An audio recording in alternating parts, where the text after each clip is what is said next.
السلام علیکم ورحمۃ اللہ وبرکاتہ۔ رمضان کا بابرکت مہینہ اپنے آخری دنوں کو پہنچ چلا ہے، اور آج جو ہے 23واں روزہ کمپلیٹ ہو چکا ہے، اور صبح 24واں روزہ ہے اور 25ویں کی طاق رات ہے۔ جو میرا ویسے آج کا ٹاپک ہے وہ شب قدر کے متعلق ہے۔ 2 راتیں گزر چکی ہے، 21ویں اور 23ویں، اور باقی 3 راتیں فوکس تو یہ تھا کہ میں نا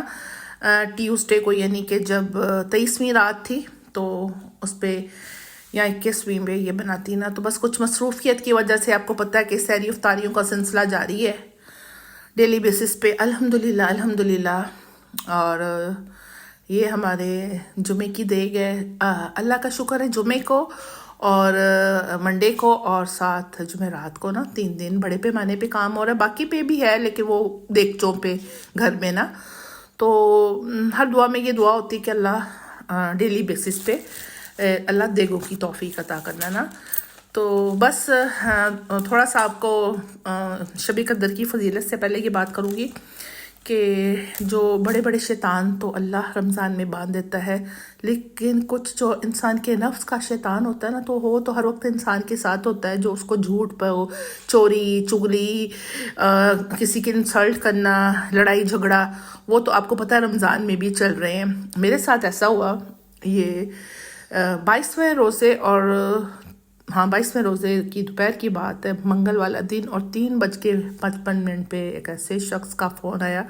جس نے بغیر وجہ کی میری انسلٹ کی، اور یقین کرے اس انسلٹ کی وجہ سے میری اتنی طبیعت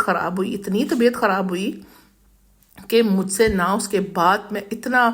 یعنی کہ اپنے آپ کو میں اس اذیت میں مبتلا ہوئی اس وجہ سے کہ بی پی بہت ڈاؤن چلا گیا اور بہت طبیعت خراب۔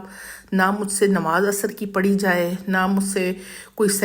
افطاری کا دیکھا جائے۔ شکر ہے جو میرے اسٹوڈنٹ ہیں انہوں نے اس کو کور کر لیا، اور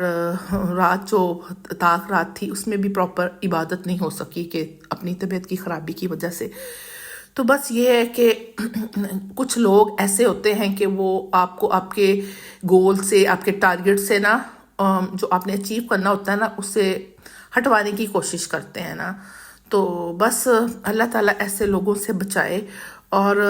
سب سے بڑی بات ہے آپ کسی کی ایسی دل آزاری نہ کریں کہ اس کی روح تک کو تڑپا دے نا، کہ سمجھ نہیں، میں آپ کو فیلنگ بتا نہیں سکتی جو اس ٹائم میری گزری نا۔ بس میں تو کہتی ہوں جس طریقے سے مجھے تکلیف دی گئی، اللہ تعالیٰ ہر بندے کو ایسی تکالیف سے بچائے اور اپنے ساتھ جوڑے رکھے نا، کیونکہ جب ایسی تکالیف آتی ہے نا تو یار نہ نماز کا پتہ چلتا ہے، نہ قرآن کا، نہ کوئی نیکی کا، نہ بدی کا، سمجھ ہی نہیں آتی، انسان کا دماغ ہی معاف ہو کے رہ جاتا نا۔ تو میں نے کہا چلے میرے ساتھ جو بیتی میں اپنے ناظرین کے ساتھ بھی شیئر کروں۔ تو جی ہمارا جو آج کا ٹاپک ہے نا، یہ بھی ماشاءاللہ سے ہماری دیگ منڈے کی، جو ہم نے منڈے کو تقسیم کیے تھے، تو الحمدللہ ساتھ بس میں نے کہا چلے کہ ساتھ ہم اپنے ٹاپک پہ بھی آتے ہیں۔ شب قدر کسے کہتے ہیں، اس کی کیا فضیلت ہے، اور اس کے معنی عزت والی رات کے ہیں، اور محاورے میں رمضان شریف کے آخری عشرے میں 5 طاق راتوں میں سے ایک رات کو کہتے ہیں، جس میں عبادات ہزاروں مہینوں کی عبادات سے بہتر ہے۔ اس کی بزرگی کے بارے میں اللہ تعالیٰ نے قرآن مجید میں فرمایا ہے، بے شک ہم نے اس قرآن مجید کو شب قدر میں نازل فرمایا ہے۔ آپ کو کس نے بتایا کہ شب قدر کیا چیز ہے؟ شب قدر 1000 مہینوں سے بہتر ہے، اس میں ہر کام کے سر انجام دینے کو اللہ تعالیٰ کے حکم سے فرشتے اور روح اترتے ہیں، اور یہ رات سلامتی والی ہے اور فجر کے طلوع ہونے تک۔ اچھا، یہ جو ہم نے ابھی میں نے آپ کو ساتھ ترجمہ شیئر کیا ہے، یہ سورت قدر کا ترجمہ ہے، اور اس سورت کے شان نزول یہ ہے کہ رسول پاک صلی اللہ علیہ وسلم نے بنی اسرائیل کے 4 عابدوں کا ذکر کیا تھا جنہوں نے 80 سال تک خدا تعالیٰ کی عبادت کی تھی، ایک آنکھ جھپکنے کے برابر بھی خدا کی نافرمانی نہیں کی تھی، سبحان اللہ۔ اور صحابہ کو سخت تعجب ہوا، آپ کے پاس حضرت جبرائیل علیہ السلام آئے اور فرمایا، اے محمد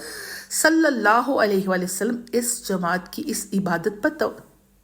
پر تعجب کیا؟ تو اللہ تعالیٰ نے اس سے بھی افضل چیز نازل فرمائی اور فرمایا ہے کہ یہ افضل ہے اس پر جس پر آپ نے اور آپ کی امت نے تعجب کیا۔ پس حضرت محمد صلی اللہ علیہ وسلم آپ کے صحابہ کرام بے حد خوش ہوئے۔ حضرت مجاہد اس کا یہ مطلب بیان کرتے ہیں کہ اس رات کا نیک عمل، اس کا روزہ، اس کی نماز 1000 مہینوں کے روزے نماز سے افضل ہے جس میں لیلۃ القدر نہ ہو۔ اور نبی صلی اللہ علیہ وسلم نے فرمایا کہ اس رمضان میں ایک رات ہے جو 1000 مہینوں سے افضل ہے، اس کی بھلائی سے محروم رہنے والا حقیقی بدقسمت ہے۔ اور فرمایا نبی صلی اللہ علیہ وسلم نے جو شب قدر میں قیام، ایمانداری اور نیک نیتی اخلاق سے کرے گا، اس کے اگلے پچھلے سارے گناہ معاف کر دیے جائیں گے۔ اس رات میں رحمت کے فرشتے اترتے ہیں، مومن مردوں کے لیے دعائیں کرتے ہیں۔ رسول پاک صلی اللہ علیہ وآلہ وسلم نے فرمایا جب شب قدر ہوتی ہے تو اللہ تعالیٰ جبرائیل علیہ السلام کو حکم دیتا ہے کہ وہ فرشتوں کی جماعت کو اپنے ساتھ لے کر زمین پر اترے۔ چنانچہ وہ اترتے ہیں اور ان کے ہمراہ سبز جھنڈا ہوتا ہے جس کو بیت اللہ شریف کی چھت پر نصب کر دیتے ہیں۔ جبرائیل علیہ السلام کے 100 بازو ہیں، اس میں سے 2 پر ایسے ہیں جن کو شب قدر ہی میں پھیلاتے ہیں جو مشرق سے مغرب تک پھیل جاتا ہے۔ سب فرشتوں کو اس رات میں عبادت کرتے ہیں اور اس رات کی ہر نمازی اور عبادت کرنے والے، ذکر الہی کرنے والے، قرآن کی تلاوت کرنے والے، سلام اور مصافحہ کرنے والے، ان سب کی دعاؤں پر آمین کہتے ہیں اور صبح صادق تک رہتے ہیں۔ صبح ہونے کے بعد جبرائیل علیہ السلام سب کو کوچ کرنے کا اعلان فرماتے ہیں، چلو چلو۔ تو یہ فرشتے ان سے دریافت کرتے ہیں کہ اللہ تعالیٰ نے امت محمدیہ صلی اللہ علیہ وسلم کے ساتھ کیا سلوک کیا؟ تو حضرت جبرائیل علیہ السلام فرماتے ہیں کہ اللہ تعالیٰ نے سب کو نظر رحمت سے دے کر اس رات میں معاف فرما دیا، سبحان اللہ، سوائے 4 آدمیوں کے۔ صحابہ نے عرض کیا کہ اللہ کے رسول وہ 4 آدمی کون ہیں؟ آپ نے فرمایا ایک شراب پینے والا، دوسرا والدین کی نافرمانی کرنے والا، تیسرا رشتہ توڑنے والا اور چوتھا کینہ رکھنے والا۔ اللہ اکبر۔ اس مقدس رات کو غنیمت سمجھ کر تمام مسلمان بہن بھائیوں کو چاہیے کہ نیک نیتی سے، خشوع خضوع سے عبادت الہی کرے، قرآن مجید کی تلاوت کرے، تسبیحات کرے، توبہ استغفار کرے، اپنی رات کو اس طریقے سے گزارے۔ رسول پاک صلی اللہ علیہ وسلم آخری عشرہ کے اندر عبادت کرنے میں اس قدر کوشش کرتے کہ باقی دنوں میں اتنی کوشش نہیں کرتے تھے۔ حضرت عائشہ رضی اللہ تعالی عنہا فرماتی ہیں کہ رسول پاک صلی اللہ علیہ وآلہ وسلم نے فرمایا جب آخری عشرہ آ جاتا ہے تو کمر بستہ ہو کر شب بیدار کرتے ہیں، اپنے گھر والوں کو بھی اس کام کے لیے جگاتے ہیں۔ حضرت عائشہ رضی اللہ تعالیٰ فرماتی ہیں کہ میں نے رسول پاک سے دریافت کیا کہ اگر میں اس شب قدر کو پالوں تو اللہ تعالیٰ سے کیا دعا کروں؟ تو آپ نے فرمایا اس سے دعا کرو اللہم انک عفو تحب العفو فاعف عنی، اے اللہ تو مجھے معاف کرنے والا ہے، معافی کو پسند کرتا ہے تو مجھے معاف فرما دے۔ اس شب قدر کی نشانی یہ ہے کہ رات میں سکون ہوتا ہے، نہ زیادہ گرمی ہوتی ہے نہ زیادہ سردی، اور اس رات میں ستارے جھڑتے ہیں، آسمان روشن اور صاف ہوتا ہے، اور اس کی صبح جو سورج کی شعاعیں بالکل ہلکی ہوتی ہیں۔ دیکھیں بڑی ڈیٹیل سے احادیث مبارکہ میں نبی صلی اللہ علیہ وسلم نے بتایا کہ کس طریقے سے شب قدر کی کیا نشانیاں ہیں اور کیسی عبادات کرنی چاہیے۔ دیکھیں کہ خوش قسمت وہ لوگ ہیں جو یہ خاص طور پہ جو آخری 10 راتیں ہیں اس میں خوب عبادات کرتے ہیں نا، خوب نیکیاں کماتے ہیں۔ پوری کوشش کریں کہ اس رات نوافل ادا کریں، اس رات عبادت کریں۔ اچھا جی، یہ دیکھیں ساتھ ساتھ ہماری یہ وہ بھی آگے چکن کا سالن اور نان، اور میں ضروری سمجھتی ہوں کہ جن لوگوں نے جس مقصد کے لیے پیسے بھیجے ہیں اور جو اس میں کنٹریبیوشن کرتے ہیں، یہ انکل آنٹی کے سال ثواب کے لیے پھر سے یہ تیسری جمعرات تھی نا کہ جس میں نان اور سالن کو تقسیم کیا گیا، اور اس میں دیکھیں بہت سارے لوگ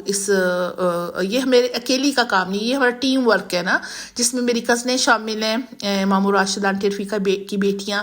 اور اس کے ساتھ ساتھ عبد الرحمن فاؤنڈیشن کی آپی ہیں فرحین آپی، اور اس کے علاوہ فیصل آباد سے راشدہ ہیں جو کھانے کے کام میں کنٹریبیوشن کرتی ہیں، میری بہنیں شامل ہیں، میرا بھائی شامل ہیں۔ تو اس طریقے سے یہ سلسلہ جاری ہے نا، تو بس اللہ تعالیٰ سے یہی دعا ہوتی ہے کہ اللہ تعالیٰ جتنا ٹائم بھی رہ گیا نا نیکیوں کی توفیق دینا، اور اس رمضان تو پوری ہمت طاقت قوت دینا کہ یہ سوچ کے ہم نیکیاں کریں کہ بھئی پتہ نہیں اگلے سال زندگیوں میں رمضان ہے کہ نہیں۔ یہ میری پوری ٹیم ہے میرے اسٹوڈنٹ کی، جو وہ کیا کہتے ہیں سینڈوچز بنانے میں، چپس بنانے میں، پکوڑے بنانے میں، اور یہ ساری چیزوں میں نا ہم مل کے یہ کام کرتے ہیں نا۔ تو بس میں چھوٹے چھوٹے شارٹس لے لیتی ہوں بس چلتے پھرتے، ایک آپ کے لیے کہ ہم یہ کام کریں اللہ کی رضا کے لیے نا، تو اللہ تعالی ہم سے راضی ہو جائے، اللہ اپنی ہر نیکی کی توفیق دے، اللہ ہر گناہ سے بچائے، اور اس مہینے کی عظمتیں لوٹنے کی ہمیں توفیق دے، آمین ثم آمین۔